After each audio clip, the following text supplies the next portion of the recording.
A business continuity plan becomes real only when disruption removes comfort from the decision environment.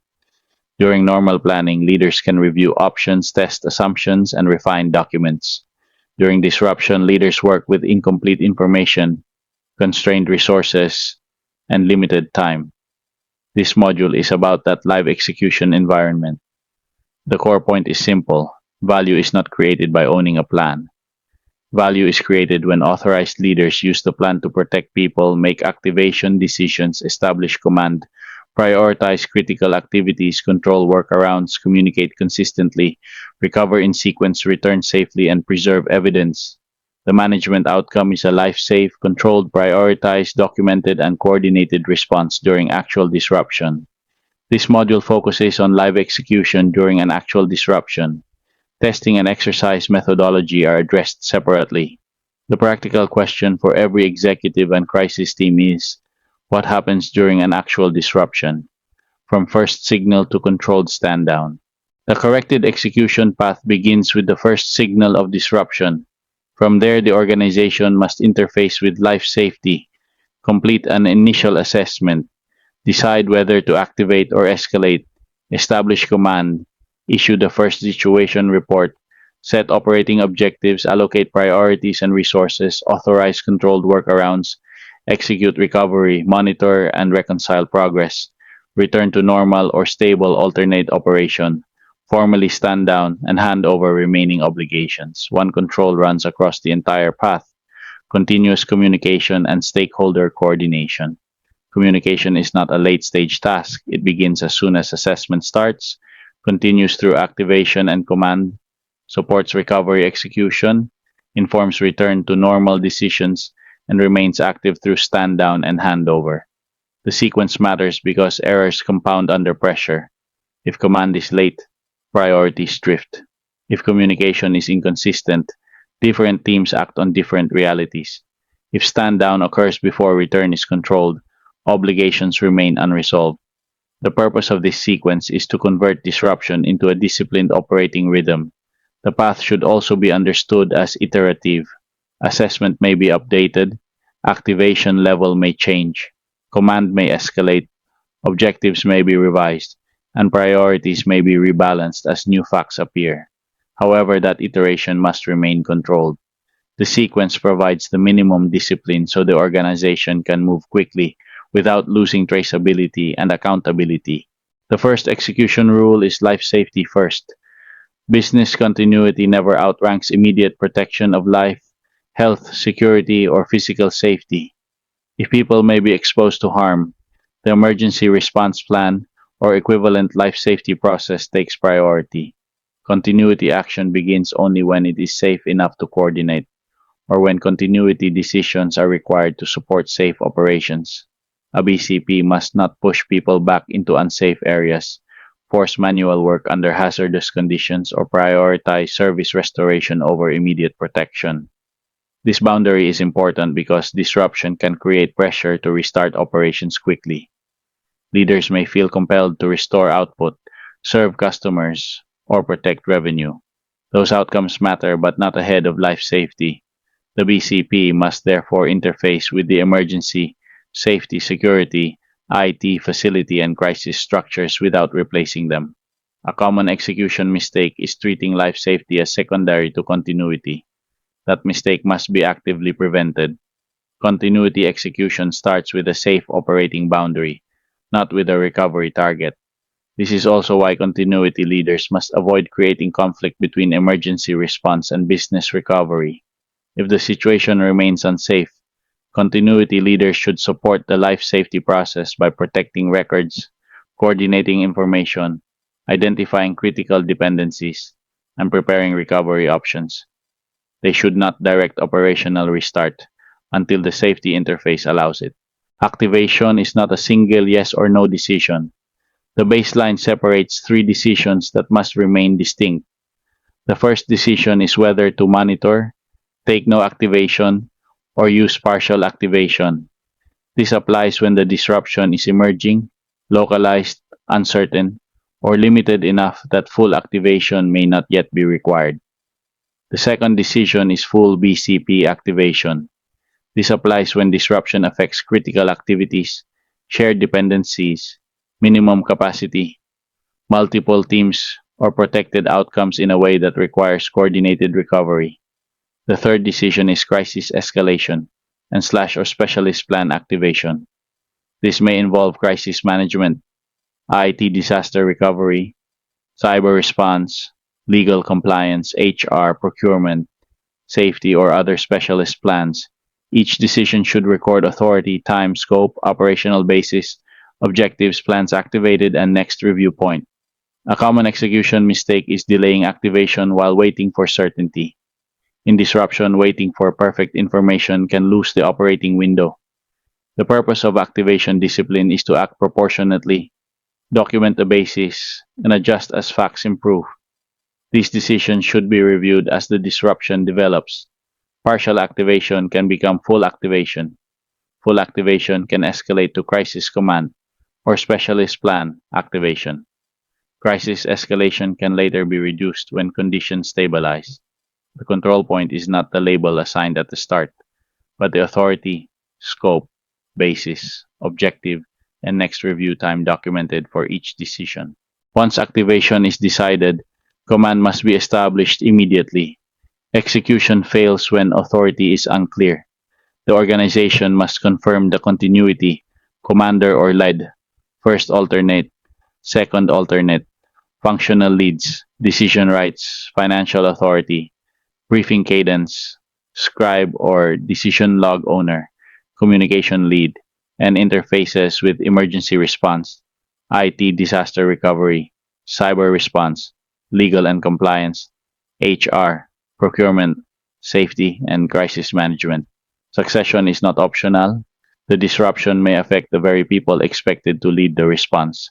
Therefore, command must include delegation triggers, authority limitations, handover method, and documentation whenever command transfers. The command structure is not meant to create bureaucracy. Its purpose is to keep decisions traceable, avoid duplicated orders, resolve resource conflicts, and maintain a single coordination point. A common execution mistake is unclear command and succession. When leaders assume someone else is in charge, no one may be exercising actual control. In live execution, command must be explicit, visible, and documented. Command also creates rhythm, briefing cadence, decision logs, and agreed interfaces prevent the response from becoming a series of disconnected conversations. When the same few facts are repeated through the right cadence, leaders can see whether the disruption is stabilizing, worsening, or changing character. That rhythm is essential when many functions need direction at the same time. The initial situation report, or SITREP, converts uncertainty into coordinated action. It should state what happened, what is known, what is unknown, what assumptions are being used, the life safety status, affected critical activities, affected sites, systems, people, suppliers, records, utilities, and likely impact on recovery time, maximum tolerable disruption, and minimum acceptable capacity. It should also identify constraints, stakeholders, communication implications, decisions required, and the next update time. The first SITREP does not need to be perfect. Its purpose is to establish a common operating picture and prevent teams from acting on fragmented information. From the SITREP, command sets immediate operating objectives: protect people, stabilize the incident interface, preserve critical activities, maintain minimum capacity, allocate scarce resources, control communications, preserve records, and prepare for transition from response to recovery. In practical terms, the first SITREP creates the starting point for disciplined execution. Without it, priorities are guessed, commitments are made without context, and resource decisions become reactive rather than controlled. The SITREP should be concise but disciplined. It should not become a narrative report that buries the key decisions. The practical test is whether the SITREP enables command to decide what must be protected, what resources are constrained, what must be communicated, and when the next decision point occurs. During a disruption, the organization must not try to recover everything at once. Prioritization under constraint is the discipline that protects what matters most when time, people, facilities, systems, suppliers, or decision capacity is limited. The priority order starts with life safety first, then applicable legal, regulatory, contractual, and protected outcome obligations based on urgency and impact. After that, resources should be allocated to critical activities, dependencies required for those activities, minimum acceptable capacity, and high impact stakeholder obligations. Non critical work may need to be suspended, deferred, or deliberately slowed. The difficult part is that every function may believe its own work is urgent. Command must therefore resolve resource conflicts using the BCP priority basis and must document deviations from the plan. If residual risks are accepted because resources are constrained, that acceptance must be made by authorized management. Prioritization is not an administrative ranking exercise. It is the operating choice that determines which outcomes are protected first under pressure. Prioritization also requires the courage to say no. Some activities will be paused even if they are normally important. Some requests will be deferred because capacity is needed elsewhere. Some stakeholder expectations will need to be managed rather than fully satisfied. That is why the priority basis must be visible, authorized, and connected to protected outcomes. Workarounds are controlled operating modes, not improvisation. A workaround may be necessary when normal systems, facilities, people, suppliers, or records are unavailable. However, the workaround must have a trigger condition, authorizing role, defined scope, owner, resources, records, reconciliation controls, safety limits, information security constraints, communication instructions, monitoring requirements, and exit criteria. The organization should know when the workaround starts, who approved it, what it covers, what it does not cover, how transactions or approvals are recorded, how backlogs will be reconciled, and when the workaround must stop. This discipline matters because uncontrolled workarounds create secondary risk. Teams may use unofficial channels, unapproved spreadsheets, undocumented commitments, or manual records that are never reconciled. A common execution mistake is allowing workarounds to become invisible parallel processes that may restore short term activity while damaging data integrity, safety control, customer commitments, or accountability. A good workaround is therefore temporary, authorized, monitored, communicated, and closed with reconciliation. The exit criteria are as important as the authorization. Without exit criteria, a workaround can quietly become the new operating method. That is dangerous when controls were accepted only as temporary measures under disruption conditions. Exit criteria tell the team when to stop the workaround, reconcile records, restore normal controls, and escalate anything that cannot be closed. Recovery execution depends on the asset or dependency that has been lost. The baseline organizes execution into four asset loss modules: workspace, technology, personnel, and supplier or third party. For workspace loss, the organization confirms safety and access, then activates approved alternates such as alternate work locations, remote work, split teams, or relocation.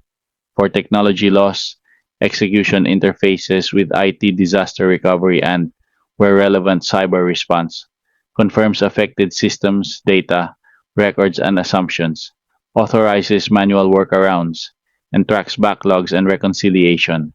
For personnel loss, the organization uses succession, alternates cross-trained people, shift changes, workload triage, or temporary support while avoiding unsafe fatigue.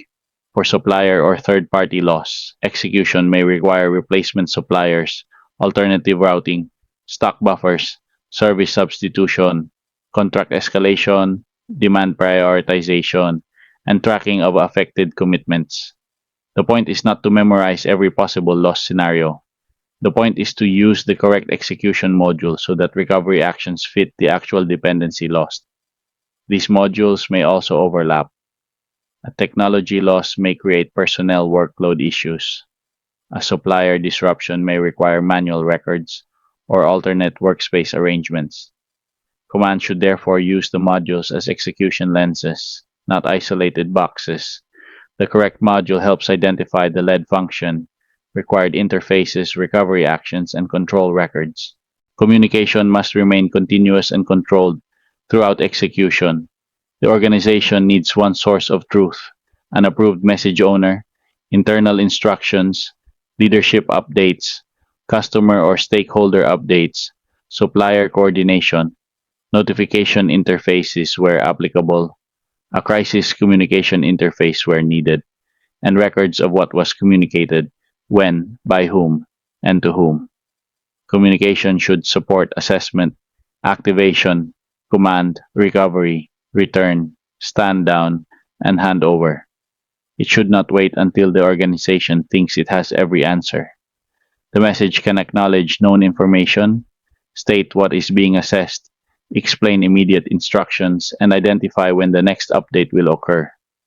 A common execution mistake is inconsistent communication across teams and stakeholders. When different groups receive different versions of the disruption, execution loses alignment.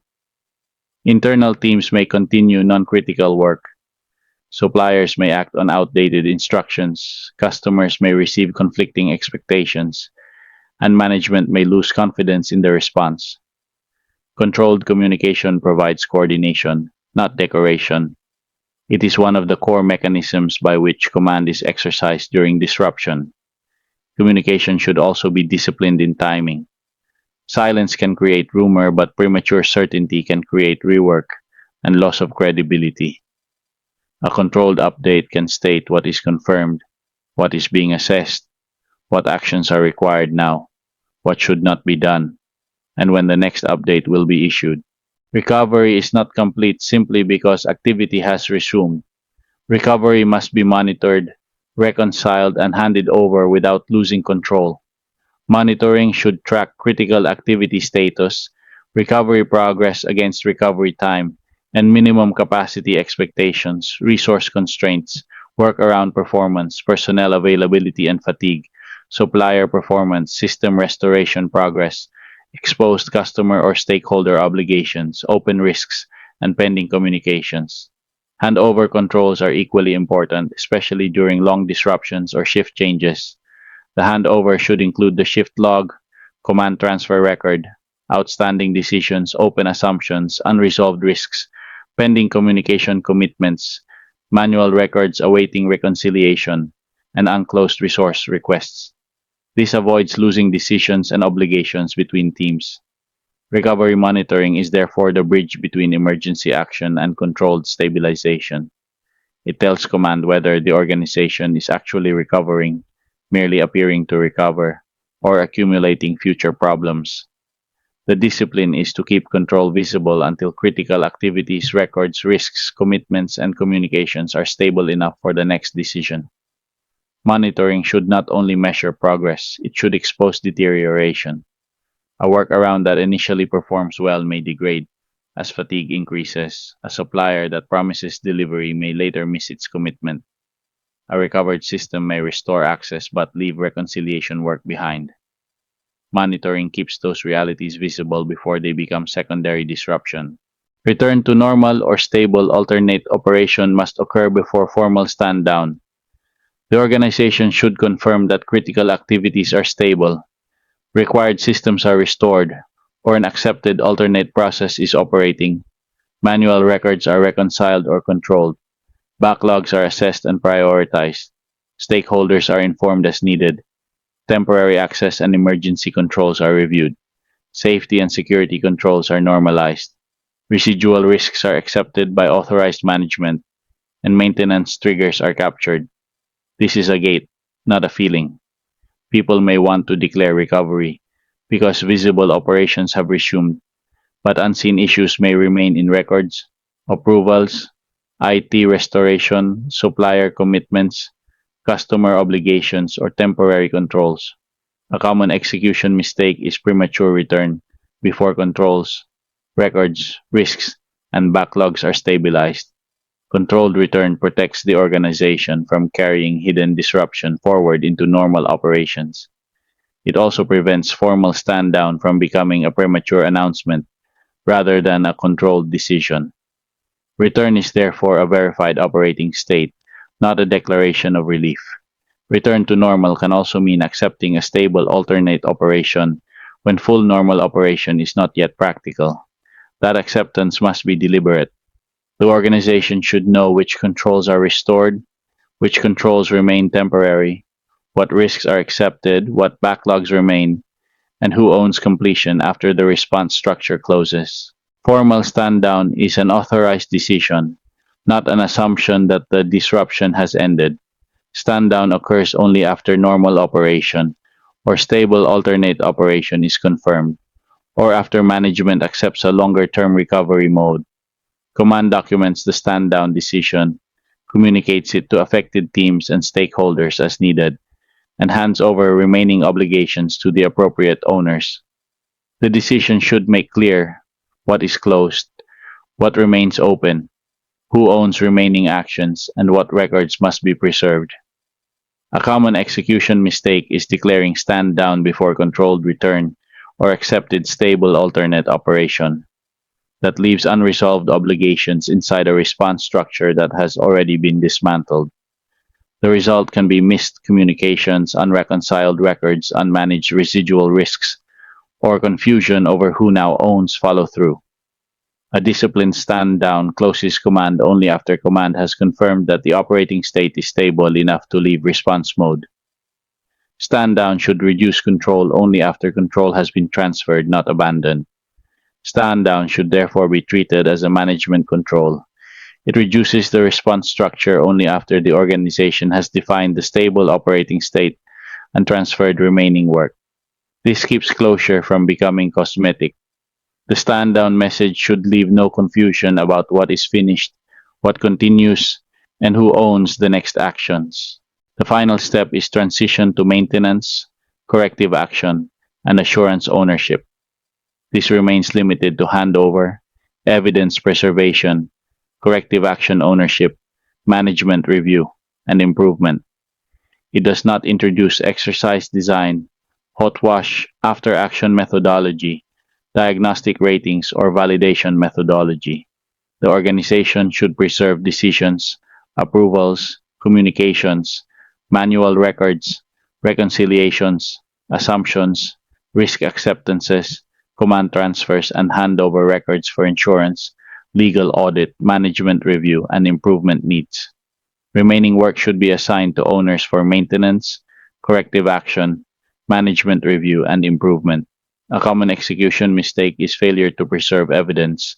If evidence is lost, the organization may know that disruption occurred but be unable to prove what was decided, why actions were taken, who authorized workarounds, what communications were issued, and what obligations remained. This final handover is what makes the response auditable and useful for improvement. Evidence preservation is not paperwork for its own sake. It protects the organization by showing decisions, authorities, constraints, assumptions, communications, risk acceptance, and follow through. It also gives management a factual basis for strengthening the BCP after the disruption. Execution is controlled recovery under pressure. The discipline is not merely activating a plan, it is protecting people, prioritizing what matters, controlling workarounds, communicating clearly, returning to normal safely, and preserving evidence for improvement.